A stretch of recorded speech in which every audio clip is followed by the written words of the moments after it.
Sejam bem-vindos.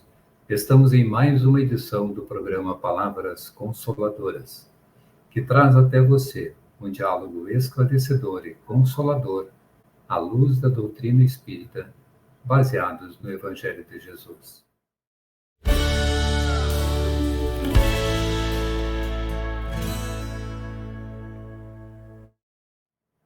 Hoje abordaremos o tema A Consciência da Gratidão, cuja bibliografia encontra-se na descrição deste vídeo. E para conversarmos sobre este tema, trazemos o nosso irmão convidado, Márcio Festugato, colaborador do Movimento Espírita. Seja bem-vindo, Márcio. Boa noite, querido Vanderlei. Estamos aí para mais uma luta, né? Então, boa noite, senhoras e senhores. Boa noite, amigos espíritas que nos assistem. É um privilégio poder estar participando desse programa mais uma vez. No Evangelho segundo o Espiritismo, no capítulo 13, nos traz: não saiba a vossa mão esquerda o que dê a sua mão direita. Então, estamos entendendo aqui a consciência da gratidão. O cristão sabe ser agradecido a Deus e a Jesus por todas as oportunidades recebidas que lhe são concedidas. Consciente de tudo que possuímos de bom na terra, nos é ofertado pela misericórdia divina? Então, querido Vanderlei, essa pergunta realmente é muito interessante e, inclusive, instigante. Será que nós, como cristãos, sabemos ser agradecidos a Deus por todas as oportunidades e por tudo de bom que nos acontece na nossa existência? Muito bem. E o tudo de ruim? E quando surgem as dores por qualquer situação, quando surgem as perdas, as dificuldades, as raivas, as tristezas, enfim, situações que não estavam nos nossos planos atuais, nós também nos lembramos de agradecer por elas? Ou nós só nos lembramos de agradecer pelas coisas boas, pelas facilidades, pelo tudo de bom que nos é ofertado pela misericórdia divina? Já conseguimos parar de nos comparar com os outros, achando que só os outros é que são felizes? O que nos faz crescer e desenvolver as nossas potencialidades e qualidades é o tudo de ruim. É o que nos tira da zona de conforto. Isso é o que nos ensina Viktor Frankl, que demonstrou a resiliência nos engrandece. Para entendermos o porquê de agradecer ao tudo de bom e ao tudo de ruim, a doutrina espírita nos explica que fomos nós que pedimos para nascer e suplicamos pelo retorno ao plano físico da Terra, porque, no plano espiritual, sofríamos de dores morais terríveis devido aos enganos, aos crimes, erros, vícios e todas as nossas demais imperfeições, que não nos davam a tão sonhada paz de consciência. E, por isso, solicitamos uma série de dificuldades, sofrimentos, problemas, encontros, reencontros, etc. E estamos hoje vivendo na nossa jornada evolutiva. Então, para conseguirmos essa paz, que só existe um caminho: a reparação, pela dor ou pelo amor. Divaldo Franco, pelo espírito de Amélia Rodrigues, nos mostra, naquela prece do poema da gratidão, como deveríamos nos sentir e viver na vida. Resumindo num momento mágico que ela nos diz o seguinte: obrigado, Senhor, mas se ninguém tiver, nem um teto para me agasalhar, uma cama para eu deitar, um ombro para eu chorar, ou alguém para desabafar, não reclamarei, não lastimarei. Pelo contrário, eu te direi: obrigado, Senhor, porque eu nasci. Obrigado, porque eu creio em ti. Pelo teu amor, obrigado, Senhor. A prática do bem e a ajuda sincera ao semelhante é a melhor maneira de expressar esta nossa gratidão a Deus e a Jesus, pelo muito que deles recebemos sempre. Então, Jesus, o nosso amado Mestre, nos disse: Eu sou o caminho, a verdade e a vida. Ninguém vai ao Pai senão por mim. Portanto, todos os ensinamentos de Jesus estão direcionados para a prática do bem e do amor ao próximo, colocando como regra de conduta o de procurarmos fazer aos outros aquilo que gostaríamos que os outros nos fizessem. No Evangelho segundo o Espiritismo, no capítulo 15, Fora da Caridade não há salvação, respondendo à pergunta sobre o que precisa o espírito para se salvar, Jesus sintetiza nessa frase: Em verdade vos digo, todas as vezes que fizestes isso a um desses mais pequenos, que são meus irmãos, foi a mim que o fizestes. O que significa se salvar? Se salvar é conseguir ter paz na consciência, é conseguir reparar todas as faltas, corrigir todos os defeitos, é atingir a plenitude. Por isso, a prática da verdadeira caridade, segundo a resposta da questão 886 do Livro dos Espíritos, está sintetizada na prática de 3 virtudes curativas. A verdadeira caridade é a benevolência para com todos, a indulgência para com as imperfeições dos outros e o perdão das ofensas. É praticando essa caridade que iremos, gradativamente, superar as nossas imperfeições, reparar os erros cometidos e nos reconciliarmos com os nossos desafetos. Fazendo isso, com o tempo, não mais iremos ter as culpas e os remorsos, que ainda hoje nos atormentam a consciência. Por isso, o apóstolo Pedro nos trouxe a magnífica frase: todo ato de bondade, pagamos uma multidão de pecados.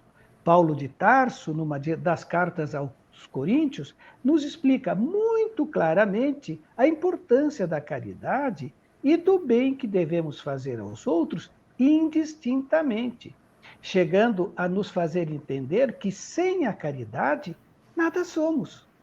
Então, para sermos gratos a Deus e a Jesus, temos que ser ativos e não contemplativos. É colocando a caridade como fator orientador para os nossos atos, para as nossas palavras e até pensamentos.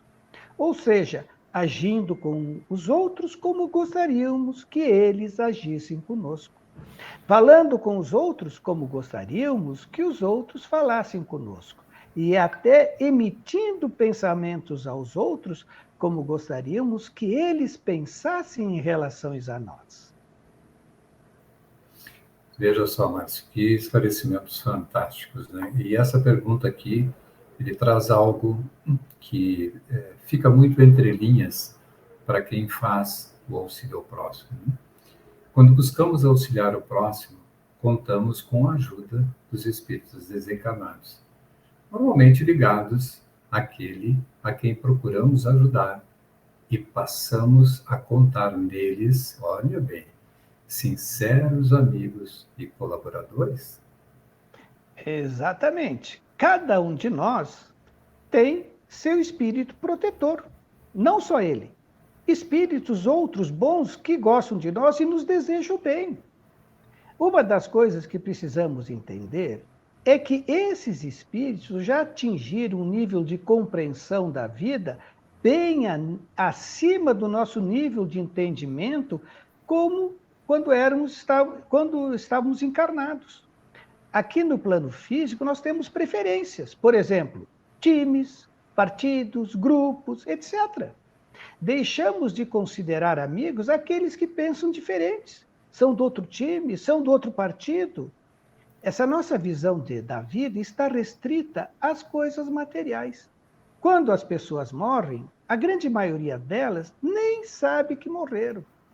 E se sentem que ainda estão vivos como no plano físico, alimentando os mesmos desejos, as mesmas dores, as mesmas ideias, os mesmos afetos, os mesmos desafetos e assim por diante. Só depois de serem auxiliados pelos seus protetores e pelos bons espíritos é que começam a compreender que as coisas são bem diferentes.